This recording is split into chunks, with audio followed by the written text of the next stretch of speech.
आप लोगों ने बहुत कॉमनली म्यूकरमाइकोसिस या ब्लैक फंगस के बारे में न्यूज़ पर या फिर अखबार में पढ़ा होगा। ये बहुत ही कॉमन बीमारी हो गई है आजकल। हम लोग आज म्यूकरमाइकोसिस के बारे में जानने की कोशिश करेंगे। म्यूकरमाइकोसिस एक तरीके का फंगस है जो हमारे नॉर्मल एनवायरनमेंट में भी मिलता है। ये जैसे किसी टेबल पर डस्ट पड़ी है या कहीं कोई कचरा कूड़ा है वहाँ पर कॉमनली मिलता है, लेकिन ये सीधा बॉडी में इन्फेक्ट नहीं करता है।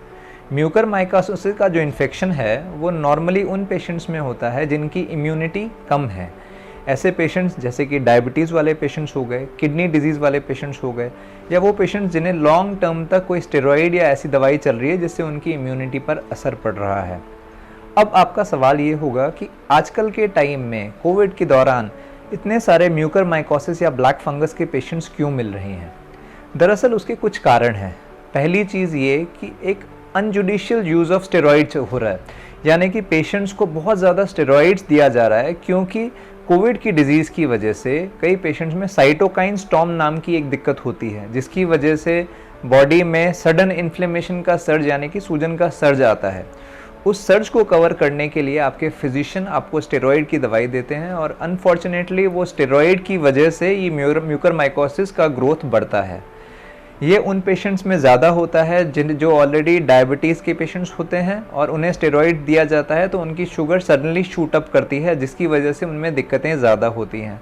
प्लस कुछ पेशेंट्स ऐसे भी होते हैं जिनमें पहले की बीमारी के बारे में पता नहीं हो, लेकिन वो अनडायग्नोस्ड डायबिटीज़ लेके चलते रहते हैं और उनमें स्टेरॉइड देने की वजह से सडनली बीमारी बढ़ जाती है या फ्लेयर अप हो जाती है। कोविड के केसेस में हाई फ्लो ऑक्सीजन देने की वजह से नाक के अंदर की जो स्किन है वो सूख जाती है, उसमें क्रस्टिंग हो जाती है। वो भी म्यूकरमाइकोसिस का एक ब्रीडिंग ग्राउंड है। इस वजह से म्यूकरमाइकोसिस के जो केसेस हैं आजकल काफ़ी बढ़ते हुए हम लोग देख रहे हैं।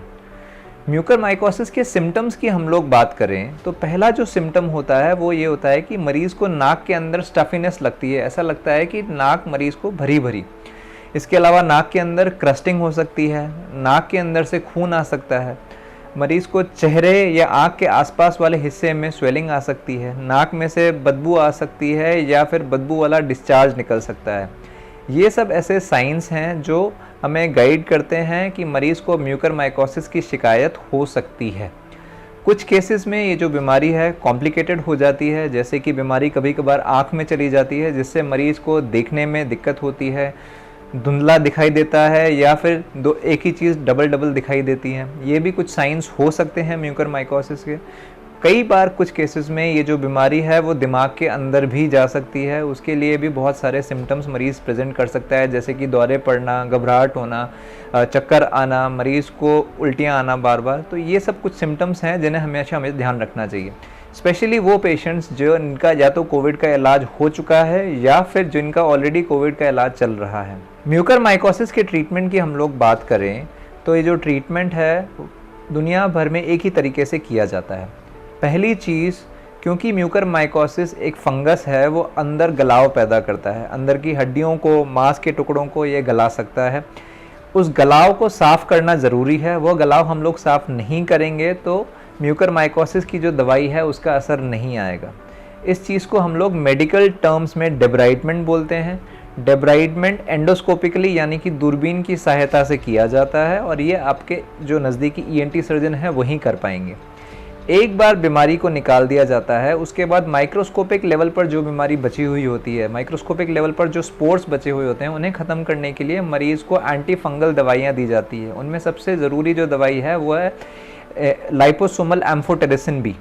एम्फोटेरिसिन बी एक ही ऐसी दवाई है जिसका इस ब्लैक फंगस पर असर आता है, पर दिक्कत यह है कि एक तो ये एम्फोटेरिसिन बी का जो ट्रीटमेंट है काफ़ी महंगा है। एक मरीज़ को लगभग 50 के आसपास इंजेक्शन लगाए जाते हैं। 14 दिन तक मरीज़ का जो इलाज है वह चलता है। एम्फोटेरिसिन बी से कभी कभार मरीज़ की किडनी पर भी असर आ सकता है, पर वह असर हम लोग हॉस्पिटल सेटिंग में ही मरीज़ को एडमिट करके इंजेक्शन देते हैं तो हम लोग वो वाला असर को कवर कर पाते हैं। इसके अलावा एक बार मरीज़ का 14 दिन का एम्फोटेरिसिन बी का कोर्स पूरा हो जाता है तो मरीज़ को स्टेप डाउन थेरेपी दी जाती है। उसमें पोसाकोनाजोल या इसावोकोनाजोल नाम की दवाइयाँ दी जाती हैं जो कि मरीज़ की लगभग 3 महीने तक चलती हैं। अब बहुत सारे पेशेंट्स और रिलेटिव्स हमसे ये सवाल पूछते हैं कि म्यूकरमाइकोसिस से बचा कैसे जाए। म्यूकरमाइकोसिस की जो सबसे बड़ी जड़ है वह है कि शरीर में शुगर की जो मात्रा है वह ज़्यादा होना। अगर आपके पेशेंट को या आपको कोविड की दवाई चल रही है तो हमेशा अपने डॉक्टर से पूछकर जो स्टेरॉइड का डोज है उसे मॉड्यूलेट करें। अगर आप डायबिटिक पेशेंट हैं तो रेगुलरली आपको अपने जो शुगर के लेवल्स हैं वो कंट्रोल में रखने हैं, क्योंकि आपको जो कोविड की दवाई दी जाएगी उससे आपकी शुगर की मात्रा बढ़ने के चांसेस रहेंगे। तो हो सकता है टेम्परेरीली आपके डॉक्टर आपकी दवाई इंक्रीज़ करें। अगर ये दवाई कुछ टाइम के लिए इंक्रीज़ करनी पड़े और उससे आपकी शुगर कंट्रोल होती है तो उसमें आपका कोई नुकसान नहीं है। कोशिश करेंगे कि नाक के अंदर ड्राइनेस नहीं रहे, तो सलाइन नेज़ल ड्रॉप्स या नॉर्मल नेज़ल ड्रॉप्स आपके जो डॉक्टर रिकमेंड करें वो आप नाक के अंदर डालें, जिससे नाक के अंदर की जो स्किन है वो मॉइस्ट रहे, जिससे क्रस्टिंग ना बने, क्योंकि क्रस्टिंग ही इस फंगस का ब्रीडिंग ग्राउंड होता है। अगर आपको पहले जो हम लोगों ने सिम्टम्स बताए थे वो सिम्टम्स जैसे कि नाक बंद रहना, नाक में से ब्लीडिंग होना, हेडेक रहना, फेशियल कंजेशन रहना, आँख के आसपास में सूजन महसूस होना, इनमें से कोई भी दिक्कत होती है तो तुरंत अपने नज़दीकी ईएनटी डॉक्टर से संपर्क करें और अपनी नाक का चेकअप करवाएं ताकि ये बीमारी अर्ली स्टेज में डायग्नोस हो सके। कोशिश करें कि अगर आपके नज़दीकी ऐसे किसी रिलेटिव को भी ऐसी दिक्कत है तो उन्हें भी तुरंत डॉक्टर के पास एग्जामिनेशन के लिए लेके जाएं।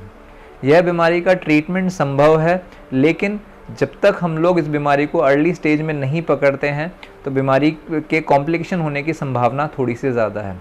आशा है आपको यह वीडियो पसंद आया होगा। हो सकता है अगर आपके म्यूकरमाइकोसिस के बारे में और कोई सवाल जवाब हैं तो आप हमें कमेंट सेक्शन में पूछ सकते हैं। Thank you.